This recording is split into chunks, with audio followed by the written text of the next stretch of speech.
Hi, this is Jaya. In this video, we shall see the summary of Lot's Wife by Anna Akhmatova.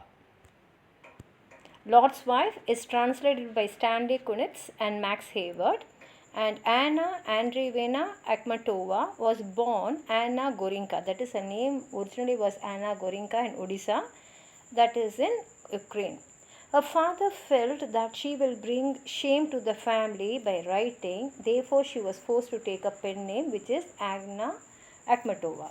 The poem Lot's Wife is a comment on the idea of obedience and loyalty which is expected from a wife. That is, a wife is expected to be very obedient to her husband and also loyal to him.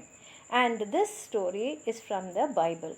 The poet seeks to rewrite the story to show that Lot's wife was not a woman who was a very weak person, but this wife is a strong person to make her own choice no matter whatever happens to her. The poet also highlights that such choices are made rarely and usually people forget them because it's a woman who's doing this choice. And the poem can be an inspiration for one to stand up for what they believe in. The poem is based on the story from the Old Testament in the Bible. The story tells that how one should always obey God's words. Disobedience carries a severe punishment. And Lot was a virtuous and devout man who lived in the city of Sodom. He lived with his wife and daughters. The city was notorious for acts of wickedness, and this made God unhappy. So God sent angels to warn Lot about the destruction of Sodom because God has decided to destroy the place. And so the angels come and tell him to leave the city with his family. And at the same time, the angels tell him to go very fast.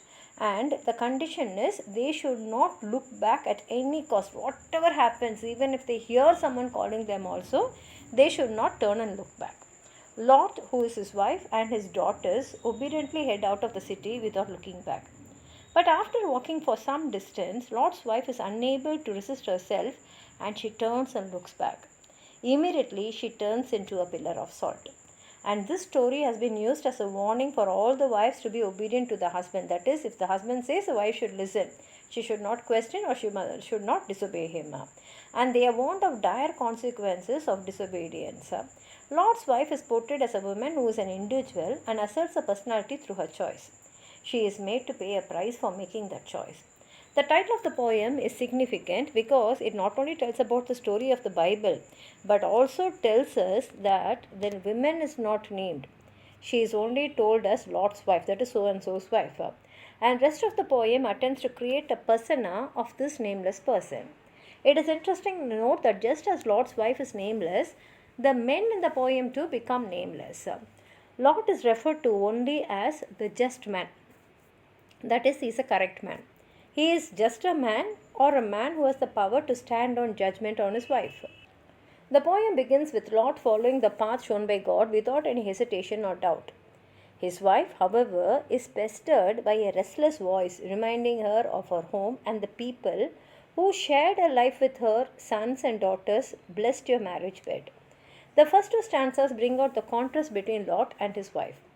His concern is the track, the path which is shown by the God, and not the home or the people he has left behind.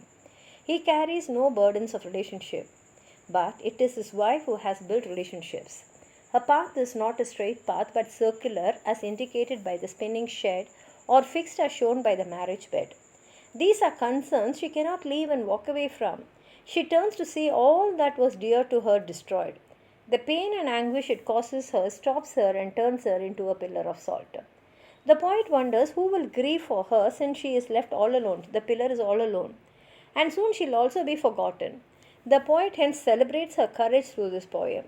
She acknowledges the empathy and sorrow that Lot's wife felt for the destruction of her home and the brave choice she made in staying back.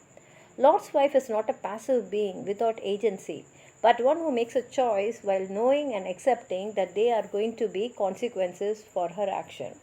Now let's read the poem. And the just man, this just man is Lot, trailed God's shining agent, that is, he followed whatever God's agent told him, over a black mountain in his giant track, while a restless voice kept harrying his women. And he was traveling on a black mountain, and in a giant track he was taking his wife, his daughters, and all the things from his house. But his wife was not very peaceful as him, because she kept on hearing a voice. It is not too late. You can still look back at the red towers of your native Sodam, the square where once you sang the spinning shed, at the empty windows set in the tall house where sons and daughters blessed your marriage bed. So this is the voice she was hearing. A single glance, a sudden dart of pain stitching her eyes before she made a sound. And she couldn't resist herself, so she turned and she just had a glance. And immediately there was pain in her eyes because what she saw was such a horrible scenery. Her body flaked into transparent salt and her swift legs rooted to the ground. And she was actually walking very fast, but now her leg is rooted to the ground. That is, it cannot move. And her body was made into a transparent salt pillar. Who will grieve for this woman? Does she not seem too significant for our concern? Now, who's going to feel sorry for this woman? But thing is, we should know one thing. We should have some concern for her because she deserves it. Yet in my heart, I never will deny her who suffered death because she chose to turn. But the poet says, in my heart, I will have some concern for her because she knew she'll be punished if she's going to disobey. But she chose to turn and see and give respect to the voices she heard in her mind. And for that she suffered death, but she willingly accepted it. So this is the end of the poem. If you have anything more to add on to what I've said, please write it in the comment box. Like the video, share it with your friends. And if you have not subscribed my channel, please subscribe and support. Thank you.